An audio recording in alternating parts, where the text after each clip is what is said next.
बिस्मिल्लाहिर्रहमानिर्रहीम। अस्सलाम वालेकुम स्टूडेंट्स। उम्मीद है आप सब खैरियत से होंगे। आज के इस लेक्चर में हम सीखेंगे ऑक्सीडेशन स्टेट को फाइंड करना। अगर आपने इससे पहले वाला लेक्चर नहीं देखा जिसमें हमने ऑक्सीडेशन स्टेट के रूल्स पढ़े थे, तो पहले जाके वो अच्छी तरह से देख लीजिए, समझ लीजिए, फिर आपको ये टॉपिक ज़्यादा अच्छी तरह समझ आएगा। क्योंकि हमने वहाँ पे कुछ रूल्स पढ़े थे और उस रूल्स के मुताबिक हमने ये देखा था कि हमने कौन से एलिमेंट की ऑक्सीडेशन स्टेट किस तरह से याद रखनी है, और जिसकी अब नहीं पता होगी वो आज हम कैसे निकालेंगे, हमने वो पढ़ना है। तो पहले जाके आप वो रूल अच्छी तरह पढ़ लीजिए ताकि आपको ये वाला टॉपिक अच्छी तरह समझ आ सके। ले जी, हमारे पास पहली एग्जांपल है KMnO4।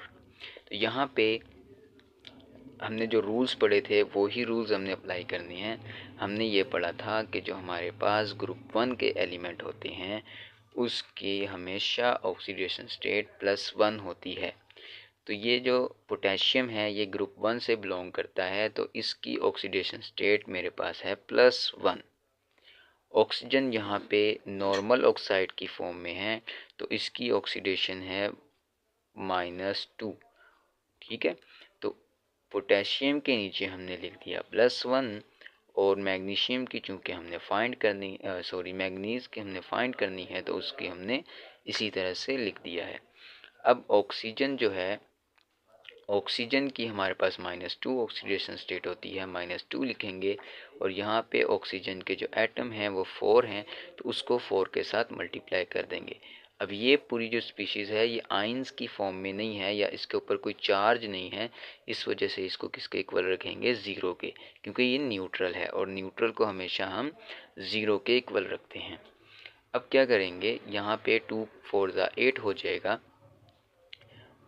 अब 8 यहाँ पे माइनस है, यहाँ पे आके ये प्लस हो जाएगा, ज़ीरो के इस तरफ इक्वल के इस तरफ आके, और ये +1 है तो +1 इस तरफ आके नेगेटिव हो जाएगा। 8 में से 1 को माइनस करेंगे तो हमारे पास आंसर आएगा +7। तो Mn की हमारे पास ऑक्सीडेशन स्टेट है ये +7। तो ये +7 मैंने यहाँ पे शो भी की है। अब हम इसकी नेक्स्ट एग्जांपल देखेंगे C12H22O11 = 0। अब यहाँ पे हाइड्रोजन और ऑक्सीजन की तो हमने रूल्स में पढ़ी है, लेकिन कार्बन के लिए तो पढ़ी नहीं है, तो कार्बन की हमने यहाँ पे फाइंड करनी है। तो कार्बन यहाँ पे हमारे पास कार्बन के एटम 12 हैं, तो 12 सेम इसी तरह लिखा, आगे कार्बन लिखना है। और हाइड्रोजन की हमारे पास अगर ये हाइड्राइड मेटल हाइड्राइड के अलावा किसी के साथ भी आता है तो इसकी हमेशा +1 होती है। तो यहाँ पे इसकी ऑक्सीडेशन स्टेट +1 है। +1 को 22 से मल्टीप्लाई कर दें क्योंकि हाइड्रोजन के एटम 22 हैं। +1 को 22 से मल्टीप्लाई करेंगे तो 22 आ जाएगा। यहाँ पे देखिए ये हमारे पास हाइड्रोजन है और 22 एटम्स हैं। इसकी जो यहाँ पे ऑक्सीडेशन स्टेट है +1। सिर्फ हमारे पास जो मेटल हाइड्राइड होते हैं, मेटल हाइड्राइड, उसमें हाइड्रोजन की -1 होती है। जैसे यहाँ पे सोडियम हाइड्राइड, तो यहाँ पे -1 होगी। इस केस के अलावा जो भी हाइड्रोजन जिसके साथ भी होगा उसकी +1 होगी। तो अब इस +1 को जब 22 से मल्टीप्लाई करेंगे तो 22 ही आएगा पॉजिटिव। इसी तरह ऑक्सीजन की हमारे पास होती है -2, क्योंकि यहाँ पे नॉर्मल ऑक्साइड है, नॉर्मल ऑक्साइड की -2 होती है। तो -2 यहाँ पे 11 एटम्स हैं, 11 के साथ मल्टीप्लाई कर देंगे -2 को, तो ये -22 आ जाएगा। तो +22 -22 एक दूसरे से कैंसिल, ज़ीरो आ जाएंगे। ज़ीरो आएंगे तो ये 12C = 0 आ जाएगा। देन यहाँ पे ये जो 12 है ये 0 पे आके डिवाइड होगा, तो जब ये 0 पे डिवाइड होगा तो 0 ही आंसर आ जाएगा। तो ये इसका हमारे पास आंसर आ गया। कार्बन की यहाँ पे ऑक्सीडेशन स्टेट क्या है, 0 है। अब यहाँ पे पोटेशियम है उसी तरह से जो पिछले हम एग्जाम्पल करके आए हैं, लेकिन वहाँ पे पोटेशियम जो था वो सिर्फ एक एटम था, लेकिन यहाँ पे 2 हैं। तो फिर यहाँ पे Mn जो है इसकी ऑक्सीडेशन स्टेट क्या होगी, चेंज होगी। तो बिल्कुल सारा काम वही है। पोटेशियम की +1 होती है, 2 एटम्स हैं, 2 के साथ मल्टीप्लाई कर दें, Mn को इसी तरह लिख दें। ऑक्सीजन की -2 होती है, -2 को इस 4 के साथ मल्टीप्लाई करें तो ये 8 हो जाएगा, ये 2 1 ज़ा 2 आ गया। अब 2 और 8 इधर आके पॉजिटिव, 2 इधर आके नेगेटिव हो जाएगा, इक्वल के इस तरफ आके। तो 8 और 2 को जब हम सॉल्व करेंगे तो 8 में से 2 माइनस किया तो हमारे पास 6 बचा। तो यहाँ पे जो Mn है इसकी इज इक्वल टू +6 आ गई, और यहाँ पे क्या आई थी 7। तो इसका मतलब है ये एक ट्रांजिशन मेटल है हमारे पास। तो ये अपनी ऑक्सीडेशन स्टेट क्या करता है, चेंज करता है। ये डिपेंड करता है कि ये किस तरह से बाउंड हुआ है। जिस तरीके से बाउंड हुआ होगा उस तरीके से ये फिर अपनी ऑक्सीडेशन स्टेट भी शो करेगा।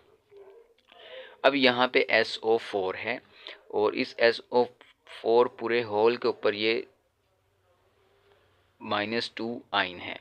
अभी आइन की फॉर्म में है तो ये न्यूट्रल नहीं है, ठीक है। तो इसके ऊपर जो होल, पूरे इस होल के ऊपर जो चार्ज होगा इसको उसके इक्वल रखा जाएगा। अब यहाँ पे ऑक्सीजन की मुझे पता है, सल्फ़र की पता नहीं है।